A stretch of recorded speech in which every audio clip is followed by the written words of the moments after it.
हरे कृष्णा, मैं गौरांगी कृष्णा की आज आपके लिए एक छोटी-सी कथा लेके आई हूँ।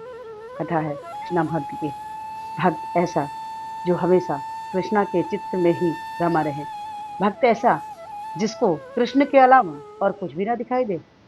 मतलब कहने का तात्पर्य ये है कि आज की कथा बहुत ही अलौकिक है और बहुत सुंदर है। आज की कथा आप फिर से हम रिक्वेस्ट करेंगे कि आप आँखों को बंद करके सुनिएगा। आपको अनुभव होगा कि इस कथाओं में हमारा साथ कृष्ण के साथ होगा। मतलब ऐसा पॉसिबल नहीं है कि हम कृष्ण का साथ पाएँ, लेकिन इस कथा के माध्यम से ऐसा हमें अनुभव होगा कि जैसे हमारे कृष्ण हमारे साथ में हैं, हम उनकी लीलाओं के साथ में हैं। आज की कथा एक व्यक्ति की है जो कि वृंदावन धाम में बांके बिहारी के मंदिर के में ही रहता था। मंदिर के बाहर ही रहता था और वहाँ का वो सेवा करता था। सेवा भी क्या, वहाँ का साफ-सफाई, झाड़ू-पोछा करना, ये कार्य उसका था। और हर आने-जाने वाले को वो राधे राधे, हरे कृष्णा, जय श्री कृष्णा ऐसा हर लोगों से बोलता रहता था। उसकी वाणी इतनी मधुर थी कि कोई भी आने-जाने वाला व्यक्ति बिना उसे उसकी चीज़ों को बोले हुए रिप्लाई के बिना आगे एक कदम नहीं बढ़ाता था। चाहे कोई अंदर जा रहा हो मंदिर के, चाहे मंदिर से बाहर आ रहा हो। सभी लोग उसे राधे राधे, हरे कृष्णा, जय श्री कृष्णा ऐसा उसके बात को बोलने के बाद हर चीज़ का जवाब देते थे। उसकी इतनी प्रेम भरी इतनी सुंदर वाणी को सुन के जो वहाँ के गोस्वामी जी थे, उन्होंने सोचा कि इतने प्यार से यहाँ पे सेवा करता है, इतने हर आने-जाने वाले लोगों को इतने अच्छे से ये बोलता है, सारे लोग, इसकी सेवा कुछ बढ़ा देनी चाहिए। वो उनके पास आया और बोला कि मैं चाहता हूँ कि आपको मैं कुछ काम देना चाहता हूँ। तो व्यक्ति बोला कि क्या काम देना चाहते हैं आप? तो बोले मैं चाहता हूँ कि आप गाय चराने के लिए जंगल ले जाएँ। तो बोले देखिए मैं तो ठाकुर जी, बिहारी के अलावा मैं और किसी का कोई काम नहीं करता। कोई अगर कार्य हो तो मुझे वही बताइए जिसमें मेरे बिहारी जी का काम हो। वो गोस्वामी जी बोलते हैं कि ठीक है, आपकी गाय भी जो चरानी है ना, वो गाय भी बिहारी जी की है। तो वो व्यक्ति बोला कि ठीक है। अब वो डेली कान्हा जी के बिहारी जी का जो गायों को लेकर वो जंगल में चला जाता था। तो लेकिन समस्या ये थी कि वहाँ पे वो भोजन, भई सुबह से गया है, शाम तक कुछ तो भोजन करना होगा ना दिन में उसको एक बार। तो पुजारी ने कहा कि तुम्हें घर आने की आवश्यकता नहीं है, तुम्हारे लिए वहाँ भोजन अपने आप पहुँच जाएगा। तो वो व्यक्ति डेली अपनी गाय को ले जाता था, वहाँ चराता था और गायों की सेवा करता था और कृष्णा का चिंतन करता रहता था। हर समय कृष्ण नाम जप करता रहता था। कुछ दिन बीता, एक दिन क्या हुआ कि दोपहर का समय हो गया और अभी तक भोजन नहीं आया, कोई प्रसादम नहीं आया। वो व्यक्ति को बहुत ज़ोर से भूख लगी। उसने सोचा कि आखिर क्या कारण है कि भोजन नहीं आया आज और भूख तो बहुत ज़ोर से लगी है। तो उन्होंने बिहारी जी को बोला कि लगता है बिहारी जी, आज हमारे जो पुजारी जी हैं ना, जो गोस्वामी जी हैं, लगता है भोजन भेजना भूल गए। या तो कोई मिला नहीं होगा भेजने के लिए, ऐसा उनके मन में विचार है, पर भूख तो बहुत ज़ोर से लगी है। ऐसा सोचकर वो अपना कीर्तन करने लग गए। व्यक्ति कीर्तन करने लग गया, तभी उसको पीछे से एक आवाज़ आई, "ओ ग्वाले, भोजन कर लो, प्रसादम पड़ा है यहाँ पे।"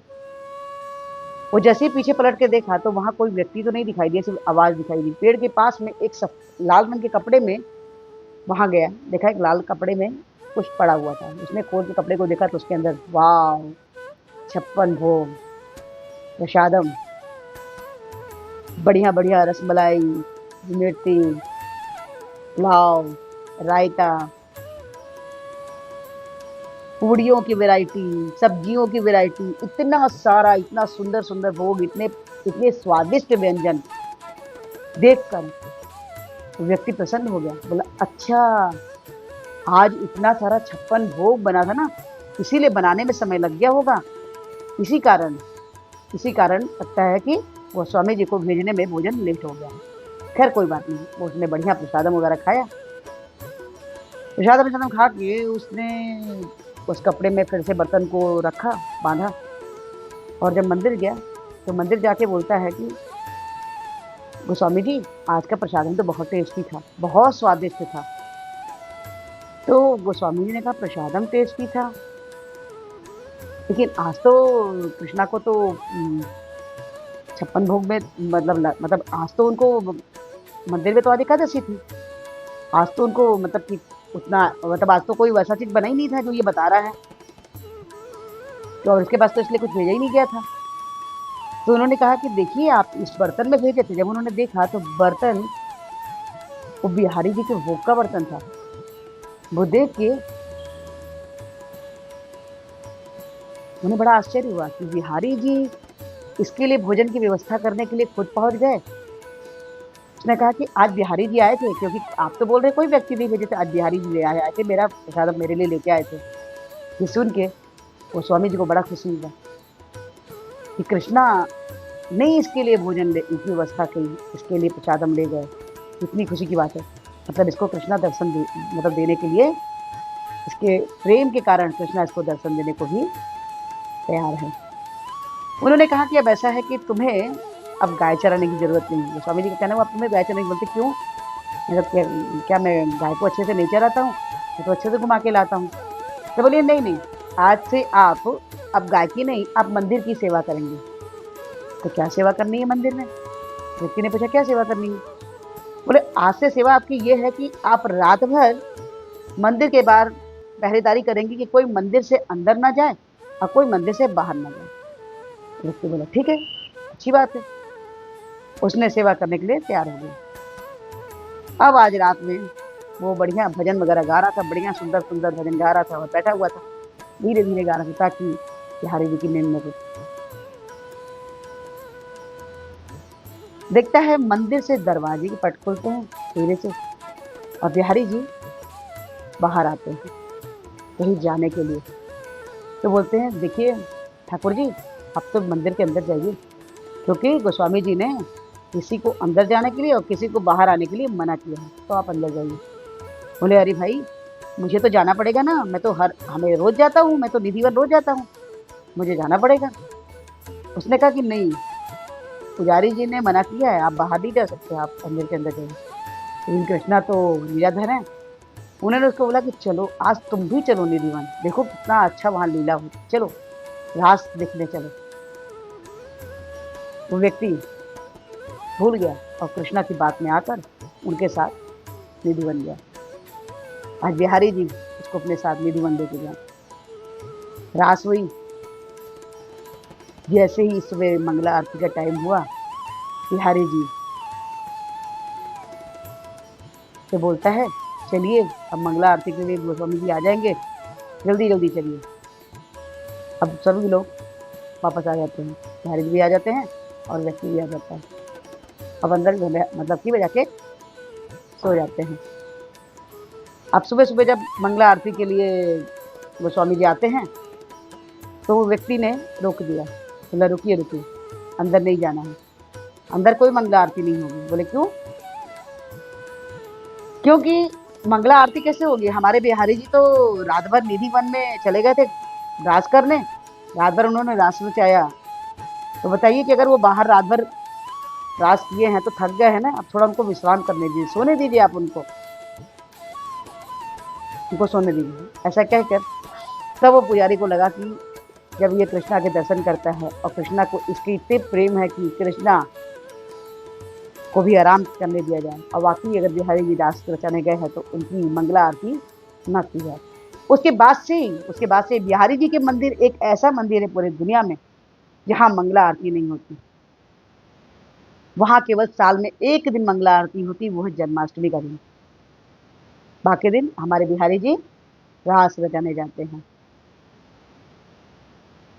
उसके बाद से ये नियम हो गया कि अब मंगला आरती बंद हो गई। अब 9 बजे हमारे बिहारी जी को जगाया जाता है। एक तो वो छोटे बालक के रूप में उनको माना जाता है कि वो छोटे बच्चे हैं, रास रचने गए हैं, खेलने गए हैं, रासलीला करने गए हैं, तो इसीलिए वृंदावन, निधिवन, बाके बिहारी, राधा रमन, राधा रानी महारानी, वहाँ के संत, यमुना रानी महारानी, तुलसी रानी महारानी, जितने भी लोग हैं सबकी कृपा अलौकिक। अगर आप इनकी कृपा को अगर आप देखना चाहते हैं तो आप अगर यहीं बैठ के अगर आप उनको स्मरण करते हैं, यमुना रानी महारानी को स्मरण करते हैं, बाके बिहारी के स्मरण करते हैं, तो आप देखेंगे कि आपको ऐसा लगेगा कि हम इसी क्षण यहाँ पे न रह के हम मथुरा वृंदावन पहुंच गए हैं। इसे अनुभव करने के लिए आपको अपने मन को उसमें रमाना पड़ेगा। किसमें? हमारे कृष्ण की लीलाओं में, कथाओं में।